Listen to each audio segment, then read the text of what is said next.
your mind is this communication thing that evolves over time. We've inherited so much of our conversation about how we see the world from somebody else. I mean, who decided up was up and down was down? Mm-hmm. Who decided green was green? Really? Who made that decision? Who decided you know, I'm strong or I'm weak? You bought into something. You bought into those conversations. It's not until you understand that those conversations exist that they have meaning, but you also control that conversation. Dialogue determines direction.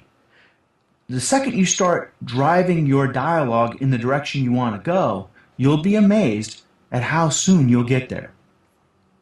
So the internal dialogue is something you talk about a lot in your book, and one of the things you mentioned is kind of creating a verbal command request for yourself. How do we do that?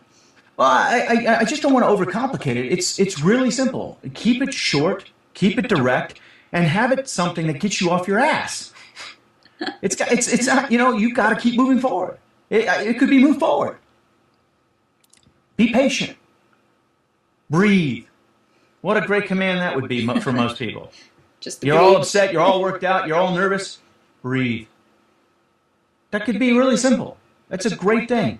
Now, when we talk about the verbal command request, you can say, breathe, please. So maybe you can actually have a better chance of hearing it. When I'm talking to somebody else, we can use the please. We can use kindness in that command request. Okay? Even to ourselves, take right? Take a second, please.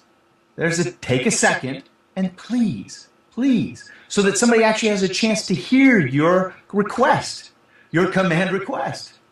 So, but more importantly, what I want people to understand, work harder on yourself than you do trying to change other people.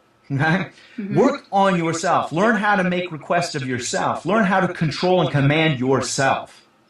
That's important because that's how you'll get things done.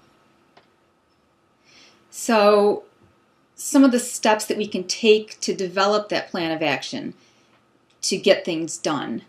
Do we write down the small targets along the way toward the bigger target? Of course, yeah, that's great. Nothing like writing things down, and nothing like thinking about them and actually planning for them and preparing for each individual target. It takes time to get the big target. So take all the small targets, take those targets of opportunity that exist right now and knock them out of the park. How do you start thinking about, what am I going to look at 30 pounds lighter? Great. I appreciate that. It's great. It's a great target. You can visualize that. You can think about that. But now get back to the one thing you're trying to do right now, which is if you don't hit the workouts or eating that you're supposed to hit right now or take care of the rest that you need for your body to recuperate, guess what? You're not going to get there. Nothing happens until you hit the target in front of you. Mm-hmm. Succeed with that target, then you get another opportunity in life called the next target or the next second, okay, the next moment, the next day. Earn it. Earn it. Pay the price. Why? Because it costs something.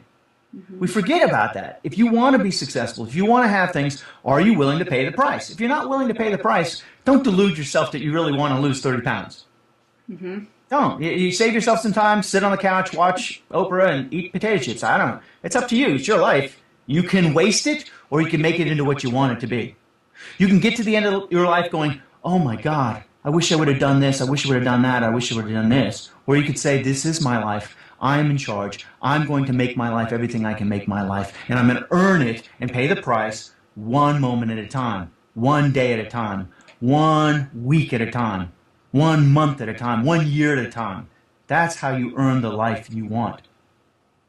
Pay the price.